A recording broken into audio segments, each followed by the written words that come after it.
नमस्कार, Vande Mataram. The Hindu reform channel पे आपका फिर से स्वागत है।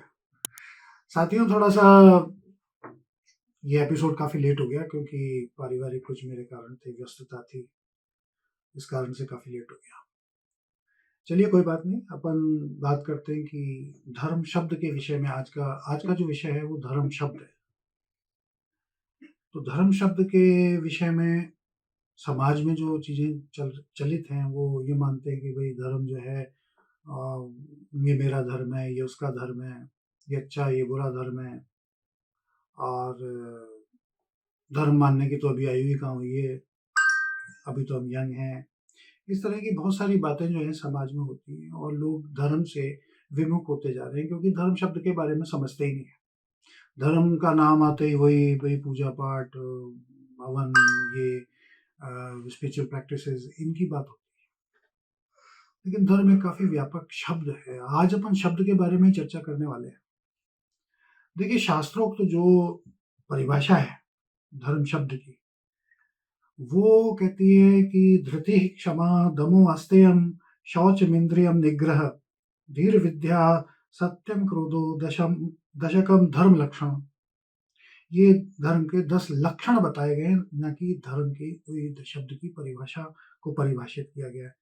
यानी इसका अर्थ ये होता है कि पहला तत्व है धृति अर्थात धैर्य, दूसरा तत्व है क्षमा, यानी अपना अपकार करने वालों का भी उपकार करना। तीसरा है दम, हमेशा संयम से धर्म में लगे रहना। चौथा है अस्तेय अर्थात चोरी ना करना। पांचवा शौच, भीतर और बाहर की पवित्रता। छठा है इंद्रिय निग्रह, इंद्रियों को हमेशा धर्माचरण में लगाना। सातवां है धी, सत्य कर्मों से बुद्धि को बढ़ाना। आठवां है विद्या, यथार्थ ज्ञान लेना। नवां है सत्यम, हमेशा सत्य का आचरण करना। 10वां है अक्रोध, क्रोध को छोड़कर हमेशा शांत रहना।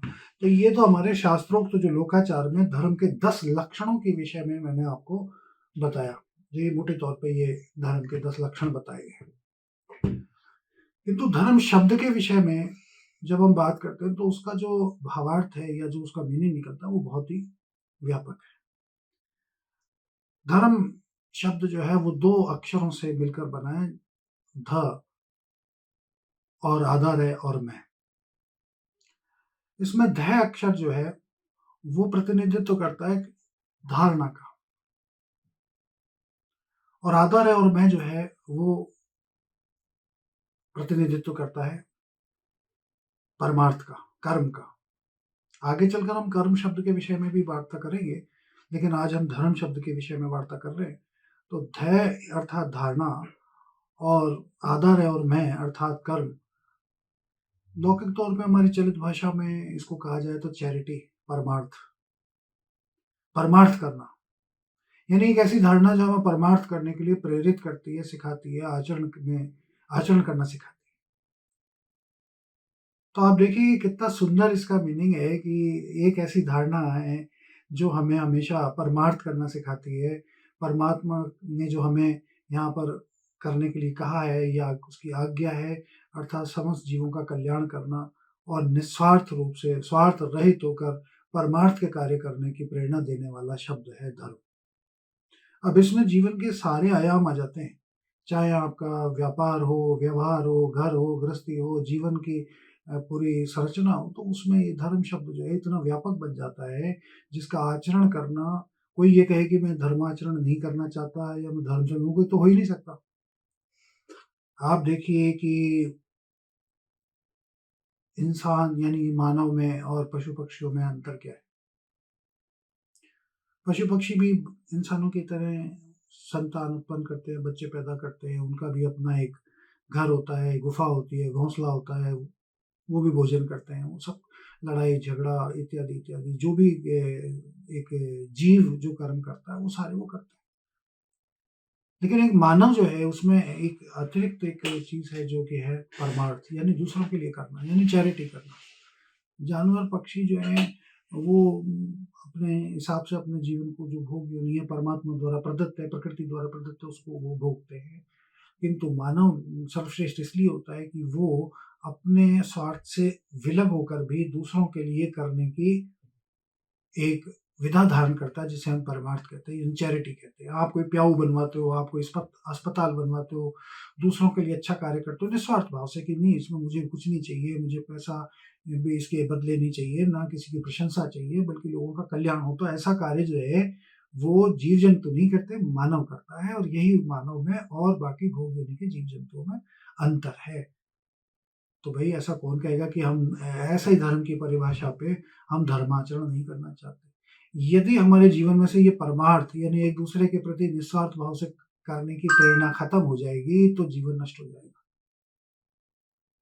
तो इसलिए धर्म शब्द को हमें इस प्रकार समझना चाहिए कि, और ये धर्म का जो लोग अंग्रेजी अनुवाद करके कहते हैं कि रिलीजन, तो रिलीजन का सही मायनों में ये धर्म शब्द का पर्यायवाची रिलीजन शब्द नहीं हो सकता, ना मज़हब हो सकता। धर्म अपने आप में एक शब्द है, जिसका कोई भी पर्यायवाची मीनिंग जो है, वो अन्य भाषाओं में हो ही नहीं है। तो उससे तुलना करना कि रिलीजन या जाति या पंथ, मत, संप्रदाय, इन सबके अलग-अलग मीनिंग्स हैं। लेकिन रिलीजन तो बिल्कुल भी नहीं हो सकता, वो क्षेत्र विशेष के लिए कुछ नियमों को बताता है रिलीजन शब्द। किंतु धर्म शब्द जो है वो संपूर्ण मानवता के कल्याण की बात करता है, परमार्थ की बात करता है। इस हेतु जब भी धर्म की परिचर्चा होगी तो जीवन के समस्त आयामों की चर्चा होगी। उसमें चाहे व्यापार हो, व्यवहार हो, साइंस हो, मैथ्स हो, केमिस्ट्री हो, फिजिक्स हो, हमारे जीवन के सारे जीने के तौर तरीके हों, वो हमारे जीवन का विज्ञान है, जो परमार्थ है, जो धर्म के नाम से कहा जाता है। तो धर्म की जो परिभाषाएँ, अच्छा, एक जो रिलीजियस प्रैक्टिसेस हैं, यानी कि जो मेडिटेशन है, पूजा-पाठ वगैरह, पूजा के बारे में भी हम आगे जाके चर्चा करेंगे, पूजा शब्द के बारे में भी चर्चा करेंगे। अध्यात्म जो है यानी कि अपनी आत्मा को, अपनी सोल को परमात्मा से जोड़ने का जो एक स्पिरिचुअल जो तौर तरीका है, वो धर्म का एक बहुत छोटा-सा एक हिस्सा है, जो हमें प्रेरणा प्रदान करने में कारण है। इसके अतिरिक्त हम जितना भी जीते हैं, जितना भी दूसरों से व्यवहार करते हैं, व्यापार करते हैं, वो सब जो है वो धर्म शब्द के अंतर्गत आता है। तो कुछ लोग कहते हैं कि भई राजनीति को धर्म से अलग करके देखना चाहिए। तो मैं तो वो भी नहीं मानता, मैं तो ये मानता हूँ कि राजनीति तो एक शब्द ही गलत है, यानी कि साम, दाम, दंड, भेद, किसी प्रकार से राज करने की जो नीति है उसे राजनीति कहते हैं। किंतु सनातन सत्य धर्म जो कहता है वो नीति राज, एक नया शब्द कहता है कि नीति राज होना चाहिए, नीतियों का राज होना चाहिए, राज करने की नीति ये इनके इन प्रकार साम, दाम, दंड, भेद जो है वो नहीं होना चाहिए। और ये नीति राज ही जो है वो हमें धर्म सिखाता है। और मैं समझता हूँ कि सारे विश्व में आप अध्ययन करें जितना भी आप कर सकते हैं, लेकिन सनातन जो अवधारणा है, जो हमारी भारत की जो धर्म अवधारणा है सनातन की, उससे ज़्यादा व्यापक अवधारणा मुझे तो कोई प्रतीत नहीं हुई। मैं इसका मतलब ये मैं अन्य अवधारणाओं की कोई आलोचना नहीं कर रहा। वो अपनी-अपनी जगह स्थापित हैं और सही है, जब तक कि वो दूसरों को हानि नहीं पहुँचाते। किंतु धर्म की जो अवधारणा है वो बहुत ही व्यापक है। तो ये तो हुई चर्चा आज धर्म शब्द के विषय में, शब्द के विषय में। ये अभी इसके लक्षण क्या हैं, इसमें कौन-कौन सी चीज़ें और आती हैं, कौन समाज के अंदर ऐसे कौन से तत्व हैं, जब वो हों तब ये माना जाए कि ये धार्मिक शासन प्रणाली है। तो इस पे हम आगे के एपिसोड में चर्चा करेंगे। तो अभी धर्म शब्द के मीमांसा पूर्ण नहीं हुई है इस एपिसोड में। नेक्स्ट एपिसोड में हम इसके 28 गुणों के बारे में बात करेंगे, क्योंकि धर्म एक गुण रूप है। तो हर एक वस्तु से उसकी उपयोगिता, उसका जो गुण होता है उससे अपेक्षा की जाती है। जैसे पंखे का धर्म होता है हवा देना, लाइट का जो अपनी ट्यूबलाइट है या इस तरह के जितने भी यंत्र हैं उससे उनकी उनकी गुणवत्ता की अपेक्षा की जाती है। ठीक है ना? वही ट्यूबलाइट अगर नहीं जलेगी, अगर प्रकाश नहीं देगी तो अपन उसे कबाड़े में फेंक देंगे। पंखा नहीं चलेगा, वो अपने गुण धर्म का पालन नहीं करेगा तो हम उसको कबाड़े में भेज देंगे। उसी प्रकार मानव का भी एक धर्म है जिसे हम मानवता के नाम से जानते हैं, जिसे धर्म के समस्त नियमों के अंदर अंकित किया गया है।